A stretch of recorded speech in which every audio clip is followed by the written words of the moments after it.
सल्तनत उस्मानिया के बहुत से बादशाहों और जगहों की कहानियों से तारीख तो भरी पड़ी है। इस अजीम रियासत से ताल्लुक रखने वाला एक एक किरदार खास अहमियत का हामिल है। इस दौर को गुजरे सदियां हो गई मगर ये किरदार अभी भी मदाओं के दिलों में जिंदा है और वो उनकी जिंदगी के बारे में जानने में दिलचस्पी का इजहार करते हैं। और कौन जानता था कि बाज़ंतीन में पली पड़ने वाली एक शहजादी मुस्तकबिल के अजीम उस्मानी सुल्तान को जन्म देगी और वालदा सुल्तान जैसा आला रुतबा हासिल करेगी। सल्तनत उस्मानिया की पहली वालदा सुल्तान कभी बाज़ंतीनी शहजादी हुआ करती थी। ये सुनकर आप हैरान तो होंगे लेकिन ये कहानी काफी दिलचस्प है। तारीख में यार हिसार के गवर्नर की बेटी के तौर पर सामने आने वाली होलोफेरा खातून आज की वीडियो में तफसीली गुफ्तगू करेंगे। नाइलोफर खातून का असल नाम होलोफेरा था। उस्मानी सुल्तान के मशहूर तारीखदान आशी पशहज़ादी के मुताबिक भी वो यार हिसार के गवर्नर के बेटी थी जिनका नाम होलोफेरा था। होलोफेरा इसका असल नाम था और मुसलमान होने के बाद इन्हें नाइलोफर खातून का नाम दिया गया। तारीख में ऐसे वाक़यात दर्ज नहीं है जो इनकी इब्तदाई जिंदगी पर रोशनी डाले। ऐसा कहा जाता है कि उनकी वालदा उनके बचपन में ही वफात पा गई थी, लेकिन होलोफेरा की असल कहानी का आगाज तब हुआ जब उस्मान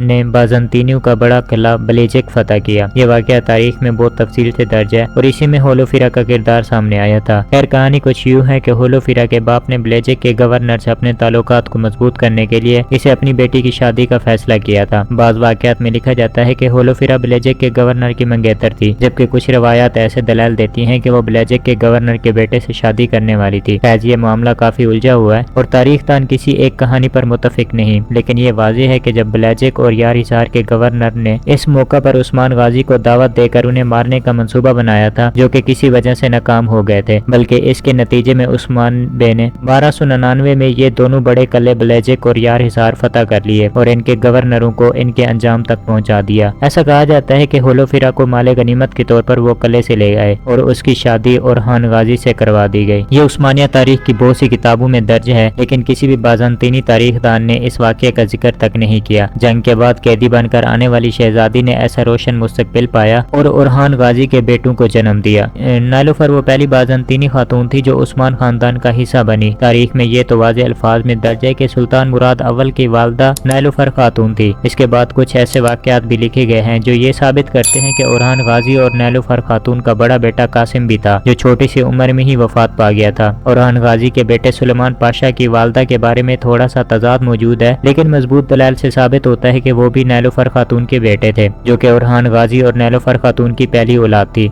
सुलेमान पाशा मुराद अव्वल से तकरीबन 10 साल बड़े थे। यूं ओरहान गाजी और नाइलोफर खातून की शादी के वाक़े की काफ़ी तफसील मौजूद नहीं, मगर कुछ रिवायात के मुताबिक ब्लेजेक और यार हिसार की फतह किए जाने के बाद बाज़ंतीनी शहजादी होलोफेरा को उस्मानी अपने साथ ले गए थे, जिसके बाद कारज एसार किले में शादी की एक शानदार तकरीब का इनेकाद किया गया और शहजादी होलोफेरा की शादी ओरहान गाजी से की। इसी मौका पर वो मुसलमान हुई थी और इनका नाम बदल कर नाइलोफर खातून रख दिया गया था। इसके अलावा इब्ने बतूता ने अपनी किताब में नाइलोफर खातून का जिक्र किया और ये भी बताया कि वो ज़ाती तौर पर नाइलोफर खातून से मिला था।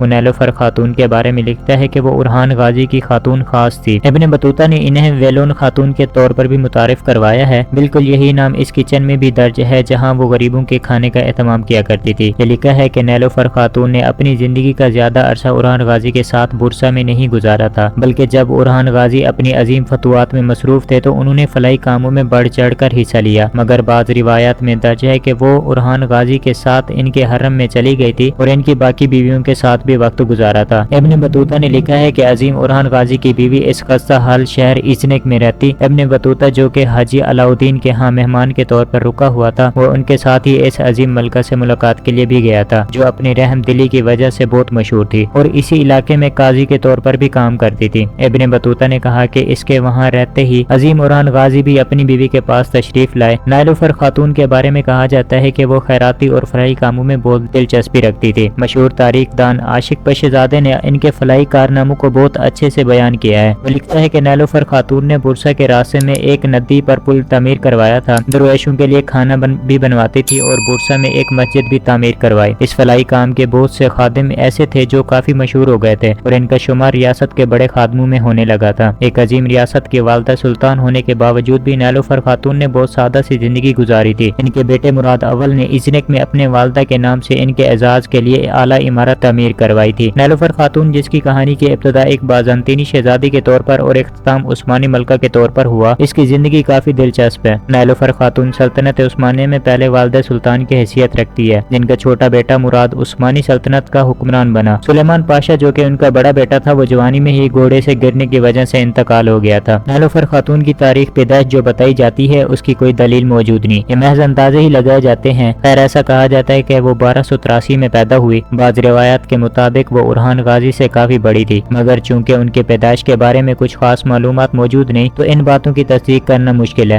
لیکن ان کی وفات کے بارے میں لکھا جاتا ہے کہ وہ 1383 میں اس جہان فانی سے رخصت ہو گئی، اور اس وقت ان کی عمر تقریباً 99 یا 100 سال سمجھی جاتی تھی۔ انہیں اورحان غازی کے قریب برسا میں ہی دفن کر دیا گیا۔ ویورز، آپ کو ان کی کہانی کیسی لگی ہمیں کمنٹ باکس میں ضرور بتائیں۔ ویڈیو اچھی لگی ہو تو ویڈیو کو لائک کریں، شیئر کریں، اور اگر آپ ہمارے چینل پر نئے ہیں تو چینل کو ضرور سبسکرائب کریں۔ ملتے ہیں کسی ایسی نئی معلوماتی ویڈیو کے ساتھ، تب تک کے لیے اجازت، اللہ حافظ۔